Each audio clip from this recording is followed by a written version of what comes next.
ಸ್ನೇಹಿತರೆ ನಮಸ್ಕಾರ. ಸ್ನೇಹಿತರೆ, ಹಿಂದೂ ಧರ್ಮವೇ ಶ್ರೇಷ್ಠ ಧರ್ಮ ಅಂತ ನಾನು ಯಾಕೆ ಹೇಳ್ತೇನೆ ಅಂದರೆ, ಒಂದನೇದಾಗಿ ಹಿಂದೂ ಧರ್ಮವೇ ಶ್ರೇಷ್ಠ ಧರ್ಮ, ಸನಾತನ ಧರ್ಮ. ಧರ್ಮಕ್ಕೆ ಒಂದು ಅರ್ಥ ಇದೆ ಅಂದರೆ, ದಯೆಯೇ ಧರ್ಮದ ಮೂಲ. ಹಾಗಾಗಿ ನಮ್ಮ ಹಿಂದೂ ಧರ್ಮದಲ್ಲಿ ಧರ್ಮವೇ ಶ್ರೇಷ್ಠ. ಯಾಕೆಂದರೆ ಇದು ದಯೆಯೇ ಧರ್ಮದ ಮೂಲ. ಇನ್ನಿತರೆ ಯಾವುದೇ ಧರ್ಮಗಳು ಏನನ್ನು ಹೇಳುತ್ತೆ, ನಾನು ಟೀಕೆ ಮಾಡ್ತಾ ಇಲ್ಲ, ಆದರೆ ನಾನು ತಿಳ್ಕೊಂಡದ್ದು ಅಂದರೆ ಓದಿ ನೋಡಿದ್ದೇನೆ ಕೆಲವು ಧರ್ಮದ ಗ್ರಂಥಗಳನ್ನು. ಕೆಲವಷ್ಟು ಧರ್ಮಗಳು ಏನನ್ನು ಹೇಳುತ್ತೆ ಅಂದರೆ, ಸೃಷ್ಟಿಕರ್ತನು ಆದವನು ಕೋಳಿ, ಕುರಿ, ಮೀನು, ಮೊಟ್ಟೆ, ಹಂದಿ, ಗೋವು, ಎಮ್ಮೆ ಇವುಗಳನ್ನೆಲ್ಲ ಮಾನವನ ಆಹಾರಕ್ಕಾಗಿ ಭಗವಂತನು ಸೃಷ್ಟಿ ಮಾಡಿದ್ದಾನೆ ಅಂತ ಹೇಳಿಕೊಂಡು ಅದನ್ನು ತಿಂತಾರೆ. ಆದರೆ ನಮ್ಮ ಹಿಂದೂ ಧರ್ಮ ಹಾಗೆ ಹೇಳೋದೇ ಇಲ್ಲ. ಸೃಷ್ಟಿಕರ್ತ ಅವನು ಕರುಣಾ ಸಾಗರ. ಆ ಭಗವಂತ ಪ್ರಾಣಿ ಪಕ್ಷಿಗಳನ್ನು, ಕೋಳಿ ಕುರಿಗಳನ್ನು, ಎಮ್ಮೆ ದನಗಳನ್ನು, ಎಮ್ಮೆ ಹಸು ಅಂದರೆ ಗೋಮಾತ, ಹಾಗೆ ಇನ್ನೂ ಇತರೆ ಮೊಟ್ಟೆನೂ ಸಹ ಬರುತ್ತೆ. ಇವನ್ನೆಲ್ಲವನ್ನು ಆ ಭಗವಂತನ ಸೃಷ್ಟಿ ಅಂತ ಆದರೆ, ಆ ಭಗವಂತನಿಗೆ ಮಕ್ಕಳು ಅಲ್ವಾ ಅವರು. ಹಾಗಾಗಿ ಯಾವುದೇ ಜೀವಿಗಳನ್ನು ತಿನ್ನಬೇಕು ಅಂತ ನಮ್ಮ ಹಿಂದೂ ಧರ್ಮ ಯಾವತ್ತೂ ಅದನ್ನು ಹೇಳಿಯೇ ಇಲ್ಲ. ಹಾಗೂ ಕೆಲವರು ಕುರಿ ಕೋಳಿಗಳನ್ನು ದೈವಕ್ಕೋ ಯಾವುದಕ್ಕೋ ಬಲಿ ಕೊಡ್ತಾರೆ. ಆ ಭಗವಂತ ಕರುಣಾಸಾಗರನಾದವನು ಬಲಿಯನ್ನು ತಗೊಳ್ಳೋದಿಲ್ಲ. ಅದೆಲ್ಲ ಕೋಳಿ ಕುರಿ ಪ್ರಾಣಿಗಳು ಎಲ್ಲದಕ್ಕೂ ಆ ಭಗವಂತನೇ ತಂದೆ ತಾಯಿ ಸೃಷ್ಟಿಕರ್ತ. ಹಾಗಾಗಿ ನಮ್ಮ ಹಿಂದೂ ಧರ್ಮದಲ್ಲಿ ಯಾವತ್ತೂ ಇಲ್ಲದ್ದು ಇತ್ತೀಚಿನ ದಿನಗಳಲ್ಲಿಯೋ ಎಲ್ಲೋ ಮಧ್ಯ ಭಾಗದಲ್ಲಿ ಅದನ್ನು ಕೆಲವರು ಬಳಸ್ಕೊಂಡಿದ್ದಾರೆ. ಅವೆಲ್ಲವೂ ಮೌಢ್ಯ. ಇಲ್ಲಿ ನಮ್ಮ ದೇವರುಗಳು ಯಾವತ್ತೂ ಯಾವುದೇ ಜೀವಿಗಳನ್ನು ಹಿಂಸಿಸಬಾರದು ಅಂತಲೇ ಹೇಳಿದ್ದಾನೆ. ಅಂದರೆ ಹೇಗೆ ಅಂದರೆ, ಋಷಿ ಮುನಿಗಳ ಮೂಲಕ ಅಹಿಂಸಾ ಪಾಲನೆಯನ್ನು ಹೇಳ್ತಾ ಬಂದದ್ದು ಋಷಿ ಮುನಿಗಳು. ಹಾಗಾಗಿ ನಾನು ಏನನ್ನ ತಿಳಿಯೋದು ಅಂದರೆ, ಈ ಕೆಲವಷ್ಟು ಮಾನವರು ಹಿಂದಿನ ಕಾಲದಲ್ಲಿ ರಾಕ್ಷಸರ ಸಂಹಾರ ಆಗಿದ್ರೂ ಸಹ ಇನ್ನೂ ರಾಕ್ಷಸರು ಇದ್ದಾರೆ ಅಂತ. ಜೀವಿಗಳನ್ನು ಕಟ್ ಮಾಡಿ ಜೀವಂತ ಜೀವಿಗಳನ್ನೇ ತಿನ್ನುವವರು ಮಾನವರು ಇದ್ದಾರೆ ಅಂದರೆ ಅವರು ರಾಕ್ಷಸರ ಗುಣ ಅಲ್ವಾ. ಹಾಗಾಗಿ ಮಾನವರೇ ಕೆಲವಷ್ಟು ಜನರು ರಾಕ್ಷಸರಾಗಿದ್ದಾರೆ. ನೋವು ಎಲ್ಲ ಜೀವಿಗಳಿಗೂ ನೋವು ಇದ್ದೇ ಇರುತ್ತೆ. ಹಾಗಾಗಿ ಅಂತಹ ಜೀವಿಗಳ ಅಂದರೆ ನಾವು ಒಂದು ತುತ್ತು ಅನ್ನ ತಿನ್ನುವ ಮೊದಲು ಯೋಚಿಸಬೇಕಾಗತ್ತೆ, ಚಿಂತಿಸಬೇಕಾಗತ್ತೆ. ನಾನು ತಿನ್ನುತ್ತಾ ಇರುವಂತಹ ಈ ಅನ್ನದ ಈ ತುತ್ತಿನಲ್ಲಿ ನಮ್ಮ ಬೆವರಿನ, ನಮ್ಮ ಶ್ರಮದ ಬೆವರಿನ ಹನಿಯಿಂದ ಬಂದಂತಹ ಈ ತುತ್ತೋ ಅಥವಾ ಬೇರೆಯವರ ಕಣ್ಣೀರಿನ ಹನಿಯಿಂದ ಬಂದಂತಹ ಈ ತುತ್ತು ಅಂತ ನಾವು ಚಿಂತಿಸಿ ಒಂದೊಂದು ತುತ್ತನ್ನು ತಿನ್ನಬೇಕಾಗತ್ತೆ. ಹಾಗಾಗಿ ಮಾನವರೇ ರಾಕ್ಷಸರಾಗಿದ್ದಾರೆ. ಈ ಕಲಿಯುಗದಲ್ಲಿ ಕೆಲವಷ್ಟು ಮಾನವರೇ ರಾಕ್ಷಸರು. ಏನನ್ನು ತಿನ್ನಬೇಕು ಏನನ್ನು ತಿನ್ನಬಾರ್ದು ಅನ್ನೋದೇ ಗೊತ್ತಾಗೋದಿಲ್ಲ, ಬರೇ ತಿನ್ನೋದು. ನನ್ನ ಪ್ರಕಾರ ಮಂಗ, ಕಾಡಲ್ಲಿರುವ ಮಂಗನಿಗೆ ಇರುವಷ್ಟು ಬುದ್ಧಿ ನಮ್ಮ ಮಾನವರಿಗಿಲ್ಲ. ಮಂಗ ಏನನ್ನು ತಿನ್ನುತ್ತೆ? ಮಾವಿನ ಹಣ್ಣನ್ನು ತಿಂದು ಬೀಜ ಬಿಸಾಡುತ್ತೆ. ಎಲ್ಲ ವಿಧದ ಹಣ್ಣುಗಳನ್ನು ತಿಂದು ಬೀಜವನ್ನು ಬಿಸಾಡುತ್ತೆ. ಅಂದರೆ ಬೀಜ ಪ್ರಸಾರ ಮಾಡುತ್ತೆ ಮಂಗಗಳು.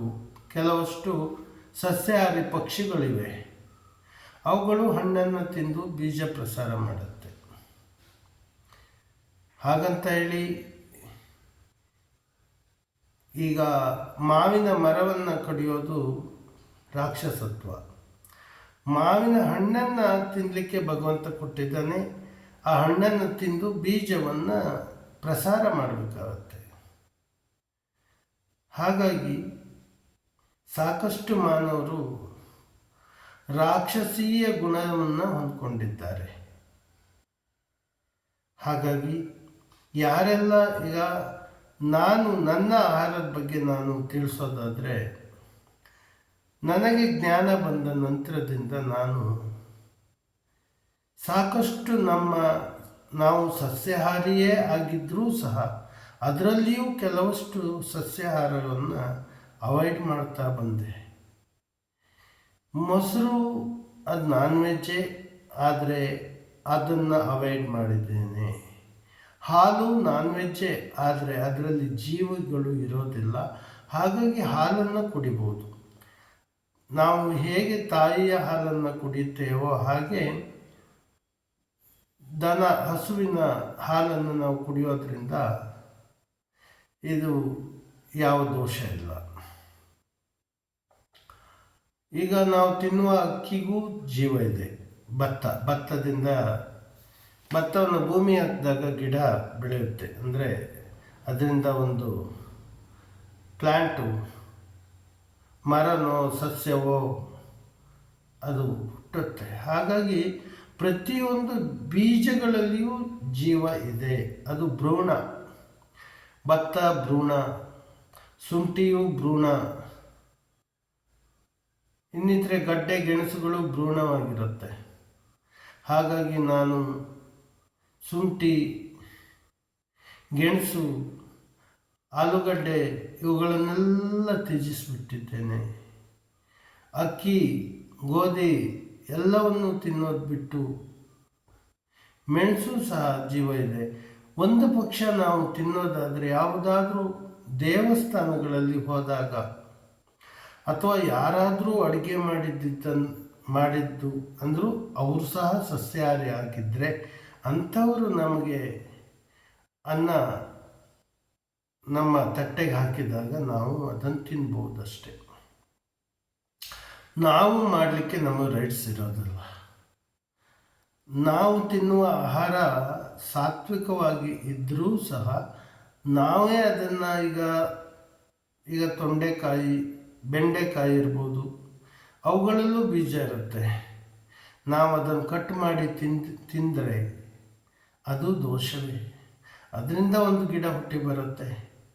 ಹಾಗಾಗಿ ಬೇರೆ ಯಾರೋ ಅಂತೂ ತನ್ನ ಕೊಟ್ಟರೆ ಅದನ್ನು ನಾವು ಸ್ವೀಕಾರ ಮಾಡ್ಬೋದು. ಹಾಗೆ ಅದಕ್ಕಾಗಿ ದೇವಸ್ಥಾನಗಳು, ಮಠಗಳು ಅಲ್ಲೆಲ್ಲ ಹೋದಾಗ ನಾವು ಊಟವನ್ನು ಮಾಡ್ಬೋದು. ಅದು ಬಿಟ್ಕೊಂಡು ನಾವೇ ಅಡುಗೆ ಮಾಡಲಿಕ್ಕೆ ಹೋದಾಗ ಅಲ್ಲಿ ಹಿಂಸಾಚಾರ ಕಂಡು ಬರುತ್ತೆ. ನಾವು ಇವತ್ತಿನ ದಿನ ತಿನ್ನುವ ಎಲ್ಲ ಆಹಾರಗಳಲ್ಲಿಯೂ ಸಾಧಾರಣವಾಗಿ ಜೀವ ಇದ್ದೇ ಇರುತ್ತೆ. ಗೋಧಿ, ಅಕ್ಕಿ, ಬೇಳೆ, ಕಡಲೆ, ದ್ವಿದಳ ಧಾನ್ಯಗಳು, ಏಕದಳ ಧಾನ್ಯಗಳು ಎಲ್ಲವಕ್ಕೂ ಜೀವ ಇದೆ. ಅವೆಲ್ಲವೂ ಭ್ರೂಣವೇ. ಹಾಗಾಗಿ ನಾವು ಬದುಕೋದು ಹೇಗೆ ತಿನ್ನೋದು, ಏನನ್ನು ತಿಂದು ಬದುಕಬೇಕು, ನಾವು ಇದನ್ನು ಚಿಂತಿಸಬೇಕಾಗತ್ತೆ. ಕೊತ್ತಂಬರಿ ಸೊಪ್ಪಿಗೂ ಜೀವ ಇದೆ. ಹೀಗಿರುವಾಗ ನಾವು ತಿನ್ನುವ ಆಹಾರ ಪ್ರತಿಯೊಂದು ತರಕಾರಿಗೂ ಜೀವ ಇದೆ. ಅದರಲ್ಲಿರುವ ಬೀಜಗಳು ಯಾರೋ ಈಗ ಕಟ್ ಮಾಡಿ ತಂದು ಕೊಡ್ತಾರೆ, ಆಗ ನಾವು ಅದನ್ನು ಸ್ವೀಕಾರ ಮಾಡಿದಾಗ ಅದರಲ್ಲಿ ಅದನ್ನು ನಾವು ಬೀಜವನ್ನು ಡ್ಯಾಮೇಜ್ ಮಾಡದ ಹಾಗೆ ತಿನ್ನೋದ್ರಿಂದ ನಾವು ಸ್ವಲ್ಪ ಅಹಿಂಸಾ ಫಾಲೋ ಮಾಡಿದ ಹಾಗೆ ಆಗುತ್ತೆ. ಹಾಗಾಗಿ ಯಾವುದೇ ವಸ್ತುಗಳನ್ನು ನಾವು ತಿನ್ನುವಾಗ ಚಿಂತಿಸಬೇಕು, ಇದರಲ್ಲಿ ಜೀವ ಇದೆಯೋ ಹೇಗೆ ಅಂತ. ಈಗ ನನ್ನ ಆಹಾರವನ್ನು ನಾನು ಹೇಳಬೇಕು ಅಂದರೆ, ಬಾಳೆಹಣ್ಣು ನಾವು ಭೂಮಿ ಹಾಕಿದಾಗ ಬಾಳೆಹಣ್ಣು ಕೊಳ್ತೋಗುತ್ತೆ, ಅದರಿಂದ ಯಾವುದೇ ಸಸ್ಯ ಹೊರಗಡೆ ಬರೋದಿಲ್ಲ. ಹಾಗಾಗಿ ನಾನು ಬಾಳೆಹಣ್ಣನ್ನು ತಿನ್ನೋದನ್ನು ಆಹಾರವಾಗಿ, ನನ್ನ ಬಾಳೆಹಣ್ಣು 24 ಗಂಟೆಯ ನಮ್ಮ ಆಹಾರದಲ್ಲಿ ಬಾಳೆಹಣ್ಣು ಮತ್ತು ಕ್ಯಾಬೇಜ್ ಹಾಗೆ ಫ್ರೂಟ್ಸ್ಗಳನ್ನು ತಗೊಂಡಾಗ ಕೆಲವಷ್ಟು ಫ್ರೂಟ್ಸ್ಗಳನ್ನು, ಸಪೋಟ ಇರ್ಬೋದು, ಸಪೋಟವನ್ನು ತಿನ್ನೋದ್ರಿಂದ ಅಲ್ಲಿ ಹಿಂಸೆ ಇಲ್ಲ. ಸಪೋಟದ ಬೀಜವನ್ನು ನೆಡಬೇಕು. ಆ್ಯಪಲ್ ತಿನ್ಬೋದು, ಆ್ಯಪಲ್ ಬೀಜವನ್ನು ನೆಡಬೇಕು. ಆರೆಂಜ್ ತಿನ್ಬೋದು, ಆರೆಂಜ್ ಬೀಜವನ್ನು ನೆಡಬೇಕು. ಹೀಗೆ ನಾವು ತಿನ್ನುವ ಆಹಾರದಲ್ಲಿ ಈ ಯಾವ ಬೀಜಗಳೇನಿರುತ್ತೋ ಅವುಗಳನ್ನು ಯಾವುದೇ ಕಾರಣಕ್ಕೂ ನಾಶ ಮಾಡದ ಹಾಗೆ ಅವುಗಳನ್ನು ಬಿತ್ತನೆ ಮಾಡಿ ನಾವು ಪುಣ್ಯ ಕಟ್ಕೊಳ್ಬೇಕು. ಹಾಗಾಗಿ ನನ್ನ ಜೀವನ, ನನಗೆ ಯಾವಾಗ ಜ್ಞಾನ ಬಂದದೋ ಆವತ್ತಿನಿಂದಲೇ ನಾನು ತೀರ್ಮಾನ ತಗೊಂಡೆ, ನಾನು ಊಟ ಮಾಡುವಂಥದ್ದು ಕೆಲವಷ್ಟು ಸಸ್ಯಾಹಾರಿಗಳು ಅವರು ಮಾಡಿರುವ ಆಹಾರವನ್ನು ನಾವು ಕೊಟ್ಟಾಗ ನಾವು ತಿನ್ನಬಹುದೇ ವಿನಃ ನಾವಾಗಿ ಸ್ವಂತ ಅದನ್ನು ಬೇಯಿಸಿ ಕಟ್ ಮಾಡಿ ನೀರುಳ್ಳಿ, ಬೆಳ್ಳುಳ್ಳಿ, ಗೆಡ್ಡೆ ಗೆಣಸುಗಳನ್ನು ತಿನ್ನೋದು ತಪ್ಪಾಗುತ್ತೆ. ನಾವೇ ಕಟ್ ಮಾಡಿ ನಾವೇ ಬೇಯಿಸೋದ್ರಿಂದ ಅದು ನಮಗೆ ತಟ್ಟತ್ತೆ ಶಾಪ, ಅದಕ್ಕೂ ನೋವಿದೆ. ಹಾಗಾಗಿ ಗಡ್ಡೆ ಗೆಣಸುಗಳು, ತರಕಾರಿಗಳು, ಏಕದಳ ದ್ವಿದಳ ಧಾನ್ಯಗಳನ್ನು ನಾನು ತಿನ್ನೋದನ್ನು ಈಗ ಅವಾಯ್ಡ್ ಮಾಡಿದ್ದೀನಿ. ಈಗ ನನ್ನ ಆಹಾರ ಸಾತ್ವಿಕವಾಗಿರುವ ಆಹಾರವೇ. ನಾವು ಸಾತ್ವಿಕ ಆಹಾರದವರು, ಶುದ್ಧ ಸಸ್ಯಾಹಾರಿಗಳು. ಆದರೂ ಸಹ ಇದರಲ್ಲೂ ಜೀವ ಇದೆ ಅನ್ನೋದು ನಾನು ಕಂಡುಕೊಂಡೆ. ಹಾಗಾಗಿ ಈಗ ನನ್ನ ಆಹಾರ ಬದಲಾಗಿದೆ. ನಾನು ಯಾವುದೇ ದ್ವಿದಳ ಧಾನ್ಯ, ಏಕದಳ ಧಾನ್ಯವನ್ನು ತಿಂತಾ ಇಲ್ಲ. ಒಂದು ಪಕ್ಷ ತಿಂದರೆ ಯಾರೋ ಮಾಡಿ ಹಾಕಿದ್ದನ್ನು ತಿನ್ಬೋದು, ಅಥವಾ ಎಲ್ಲಿಯೋ ದೇವಸ್ಥಾನದಲ್ಲಿ ಹಾಕುವ ಅನ್ನವನ್ನು ನಾವು ತಿನ್ಬೋದು ಅಷ್ಟೇ. ಅನ್ನ ಆಹಾರಗಳು ಸ್ವತಃ ನಾನೇ ಅಡುಗೆ ಮಾಡುವಂಥ ಸಂದರ್ಭಗಳಲ್ಲಿ ಅಡುಗೆಯನ್ನೇ ಮಾಡೋದಿಲ್ಲ, ಇನ್ನು ತಿನ್ನೋದೆಲ್ಲಿ. ಹಾಗಾಗಿ ನನ್ನ ಆಹಾರ ಇವಾಗ ಕ್ಯಾರೆಟ್ ತಿನ್ನೋದಿಲ್ಲ, ಬೀಟ್ರೂಟ್ ತಿನ್ನೋದಿಲ್ಲ, ಗಡ್ಡೆ ಗೆಣಸುಗಳನ್ನು ತಿನ್ನೋದಿಲ್ಲ, ಶುಂಠಿ ತಿನ್ನೋದಿಲ್ಲ, ಕೊತ್ತಂಬರಿ ಸೊಪ್ಪು ತಿನ್ನೋದಿಲ್ಲ, ಬಸಳೆ ಸೊಪ್ಪು, ಇವುಗಳನ್ನೆಲ್ಲ ಅವಾಯ್ಡ್ ಮಾಡಿದ್ದೀನಿ. ದ್ವಿದಳ ಧಾನ್ಯ, ಏಕದಳ ಧಾನ್ಯಗಳನ್ನು ತಿನ್ನೋದು ಬಿಟ್ಟಿದ್ದೀನಿ. ಇನ್ನೇನು ನನ್ನ ಜೀವನದಲ್ಲಿ ತಿನ್ನೋದು ಅಂದರೆ ಕ್ಯಾಬೇಜ್, ಬನಾನಾ, ಆ್ಯಪಲ್ಲಲ್ಲಿರುವ ಬೀಜವನ್ನು ಅದನ್ನು ನಾವು ಡ್ಯಾಮೇಜ್ ಮಾಡದಾಗೆ ಆ್ಯಪಲ್ಲು, ಮಾವಿನ ಹಣ್ಣು, ದ್ರಾಕ್ಷಿ ಹಣ್ಣು, ಆರೆಂಜು, ಮೂಸಂಬೆ, ಇಂತಹ ಹಣ್ಣುಗಳನ್ನು ತಿಂದು ನಾನು ಬದುಕ್ತಾ ಇದ್ದೇನೆ. ಈಗ ನನ್ನ ಜೀವನದಲ್ಲಿ ಯಾವ ಸಸ್ಯವರ್ಗಗಳಲ್ಲಿ ಯಾವ ಧಾನ್ಯಗಳಿದೆಯೋ ಅಂತಹ ಎಲ್ಲ ಧಾನ್ಯಗಳನ್ನು ತಿನ್ನೋದನ್ನು ಬಿಟ್ಟು ಈಗ ನನ್ನ ಆಹಾರವನ್ನು ಬದಲಾಯಿಸ್ಕೊಂಡು ನಾನು ಅಹಿಂಸಾವನ್ನು ಫಾಲೋ ಮಾಡ್ತಾ ಇದ್ದೇನೆ. ನಾವು ನಾವು ಅಹಿಂಸಾ ಫಾಲೋವರ್ಸ್ ಆಗಿದ್ದರೂ ಸಹ, ನಮ್ಮ ಆಹಾರ ಸಸ್ಯಾಹಾರಿಗಳಾಗಿದ್ದರೂ ಸಹ ಅದರಲ್ಲಿಯೂ ಕಣ್ಣೀರಿನ ಹನಿ ಇದೆ ಅನ್ನೋದನ್ನು ಕಂಡುಕೊಂಡು ಈಗ ನಾನು ತಿನ್ನುವ ಆಹಾರ ಕೇವಲ ಕ್ಯಾಬೇಜ್, ಬಾನಾನಾ ಹಾಗೆ ರೆಕಮೆಂಡೆಡ್ ಫ್ರೂಟ್ಸ್ಗಳು. ಅಂದರೆ ಪೇರ್ಲೆಹಣ್ಣು ತಿನ್ನಲಿಕ್ಕಾಗೋದಿಲ್ಲ, ಪೇರ್ಲೆಹಣ್ಣಲ್ಲಿ ಬೀಜ ಇರುತ್ತೆ. ದಾಳಿಂಬೆ ಹಣ್ಣು ತಿನ್ನೋಕೆ ಆಗೋದಿಲ್ಲ, ಅದರಲ್ಲೂ ಬೀಜ ಇರುತ್ತೆ. ಅವುಗಳಿಗೂ ಜೀವ ಇದೆ. ಅದನ್ನು ನಾವು ಭೂಮಿ ಹಾಕಿದಾಗ ಅದರಲ್ಲಿ ಒಂದು ಗಿಡ ಹುಟ್ಟಿ ಬರುತ್ತೆ. ಹಾಗಾಗಿ ಫ್ರೂಟ್ಸ್ಗಳಲ್ಲೂ ಕೆಲವಷ್ಟು ಫ್ರೂಟ್ಗಳನ್ನು ನಾನು ತಿನ್ನೋ ಹಾಗೆ ಇಲ್ಲ. ಇವತ್ತಿನ ದಿನ ಹೇಳಬೇಕು ಅಂದರೆ ಸಸ್ಯಾಹಾರಿಗಳ ಬಗ್ಗೆ ನಾನು ಹೇಳೋದಕ್ಕಾಗೋದಿಲ್ಲ, ಯಾಕೆಂದರೆ ಅವ್ರು ಅಷ್ಟಾದರೂ ಫಾಲೋ ಮಾಡ್ತೀವಿ ಸಸ್ಯಾಹಾರಿಗಳು. ಆದರೆ ನಾನ್ ವೆಜ್ಜನ್ನು ತಿನ್ನುವವರು ಎಷ್ಟೊಂದು ಕ್ಯಾರೆಕ್ಟರ್ ಸಹ ಆ ಗುಣ ಬದಲಾವಣೆ ಮಾಡುತ್ತೆ.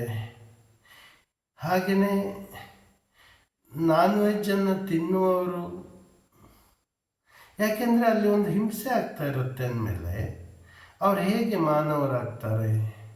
ಅವರು ರಾಕ್ಷಸರೇ. ಇದು ಕೆಲವರಿಗೆ ನಾನು ಮಾತಾಡುವ ಮಾತು ತುಂಬ ಖಾರವಾಗಿ ಅನ್ನಿಸ್ಬೋದು, ಆದರೆ ಅವರು ತಿನ್ನುವ ಆಹಾರದಲ್ಲಿ ಕಣ್ಣೀರ ಹನಿ ಇದೆ ಅಂದರೆ ಅಂತಹ ಆಹಾರ ತಿನ್ನುವ ವ್ಯಕ್ತಿಗಳು ರಾಕ್ಷಸರೇ ಆಗಿರ್ತಾರೆ. ಅವರ ಕ್ಯಾರೆಕ್ಟರು ಸಹ ರಾಕ್ಷಸತ್ವವನ್ನು ಹೊಂದಿರುತ್ತೆ. ಇದರಲ್ಲಿ ಸಸ್ಯಾಹಾರಿಗಳು ಮಾತ್ರ ಮಾನವರು, ಇನ್ನಿತರೆ ಮಾಂಸಾಹಾರಿಗಳೆಲ್ಲರೂ ರಾಕ್ಷಸರೇ. ಇದರಿಂದ ನನಗೆಷ್ಟೇ ಬ್ಯಾಡ್ ಕಾಮೆಂಟ್ಗಳು ಬರ್ಬೋದು, ಆದರೆ ಒಂದು ಸಾರಿ ನೀವು ಚಿಂತೆ ಮಾಡಿ ನೋಡಿ, ಕಣ್ಣೀರು ನಿಮ್ಮ ಒಂದೊಂದು ತುತ್ತಿನಲ್ಲಿ ಕಣ್ಣೀರಿನ ಹನಿ ಇದೆ ಅನ್ನೋದೇ ಆದರೆ ನಿಮ್ಮ ಮನಸ್ಸು ಹಾಗೂ ನಿಮ್ಮ ಈ ಶರೀರ ರಾಕ್ಷಸತ್ವದ ಮನಸ್ಸು ಹಾಗೂ ರಾಕ್ಷಸರಿಗೆ ಸಮಾನವಾದ ಶರೀರ ಆಗಿರುತ್ತೆ ಅನ್ನೋದು ಸುಳ್ಳಲ್ಲ. ಸ್ನೇಹಿತರೆ, ನಮ್ಮಲ್ಲಿ ರಸಂ ಪುಡಿ, ಸಾಂಬಾರ್ ಪುಡಿ, ಹಾಗೆ ಅದು ಸಹ ಆ್ಯಂಟಿ ಕ್ಯಾನ್ಸರ್ ರಸಂ ಪುಡಿ, ಆ್ಯಂಟಿ ಕ್ಯಾನ್ಸರ್ ಸಾಂಬಾರ್ ಪುಡಿ, anti cancer papad, anti cancer tender mango pickles, ಹಾಗೆ ಆ್ಯಂಟಿ ಕ್ಯಾನ್ಸರ್ ಹೆಲ್ತ್ ಫುಡ್ಡು ನಮ್ಮಲ್ಲಿ ದೊರೆಯುತ್ತದೆ. ಹಾಗೆ ಎಲ್ಲ ವಿಧದ ಸ್ವೀಟ್ಗಳು ಆರ್ಡರ್ ಕೊಟ್ಟಲ್ಲಿ ಮಾಡಿಕೊಡಲಾಗುತ್ತದೆ. ಇದು ನಮ್ಮದು ಅಮೃತ ಫುಡ್ಸ್ ಪ್ರೈವೇಟ್ ಲಿಮಿಟೆಡ್. ನಮ್ಮ ಅಮೃತ ಫುಡ್ಸ್ ಕಂಪನಿಯ ಕಾಂಟ್ಯಾಕ್ಟ್ ನಂಬರ್ 7795971336. ಹಾಗೆ ಸ್ನೇಹಿತರೆ, ನನ್ನ ಆಶ್ರಮದಲ್ಲಿ ಯಾವುದಾದ್ರೂ ರೋಗಿಗಳು ಹುಷಾರೇ ಆಗಿಲ್ಲ ಅಂದರೆ, ಯಾವುದೇ ಔಷಧವನ್ನು ಪಡ್ಕೊಂಡು ಹುಷಾರಾಗಿಲ್ಲ ಅಂದರೆ, ಕೇವಲ ಯೋಗ ಹಾಗೂ ಆಹಾರ ಪದ್ಧತಿಯಿಂದ ಎಂತಹ ರೋಗಿಗಳು ವಾಸಿ ಆಗ್ಬೋದು. ಆದರೆ ನೀವು ಯಾವುದೇ ರೋಗಿಗಳಾಗಿದ್ದರೂ ಸಹ ನಿಮ್ಮ ಟ್ರೀಟ್ಮೆಂಟನ್ನು ನೀವು ತಗೊಂಡು ವೈದ್ಯರ ಸಲಹೆ ಏನು ಮಾಡಿರ್ತಾರೋ ಅದನ್ನು ಬಿಡಬಾರ್ದು. ಆ ಗುಣ ಆಗದೇ ಇದ್ದವರು ಸಹ ನಮ್ಮಲ್ಲಿ ಆಶ್ರಮದಲ್ಲಿ ಒಂದು ವಾರ ಉಳಿದು ನಾವು ಕೊಡುವ ಆಹಾರವನ್ನೇ ಸ್ವೀಕಾರ ಮಾಡಿದರೆ ಕಂಪ್ಲೀಟಾಗಿ ಹುಷಾರಾಗ್ತಾರೆ. ಎಲ್ಲಿಯೂ ವಾಸಿಯಾಗದ ರೋಗಿಗಳು ನಮ್ಮಲ್ಲಿ ವಾಸಿಯಾಗಿ ಹೋಗ್ಬೋದು. ಅದಕ್ಕೆ ಯಾವುದೇ ಚಾರ್ಜ್ಗಳನ್ನು ಮಾಡಿರೋದಿಲ್ಲ. ಆದರೆ ಈಗ ನಾನು ಇಲ್ಲ ಊರಲ್ಲಿ, ನಾನು ಊರಲ್ಲಿ ಬಂದಾಗ ನನ್ನನ್ನು ಕಾಂಟ್ಯಾಕ್ಟ್ ಮಾಡಿ ನನ್ನ ಮನೆಯಲ್ಲಿ ಹುಷಾರಾಗಲ್ಲಿವರೆಗೂ ಇರಬಹುದು. ಅಹಿಂಸಾ ಪರಮೋ ಧರ್ಮ, ವಿಶ್ವ ಜೀವ ಸಂಕುಲ ಧರ್ಮ, ವೃಕ್ಷೋ ರಕ್ಷತೆ ರಕ್ಷಿತಾ, ಸತ್ಯಮೇವ ಜಯತೆ. ನನ್ನ ಕಾಂಟ್ಯಾಕ್ಟ್ ನಂಬರು 7795971336.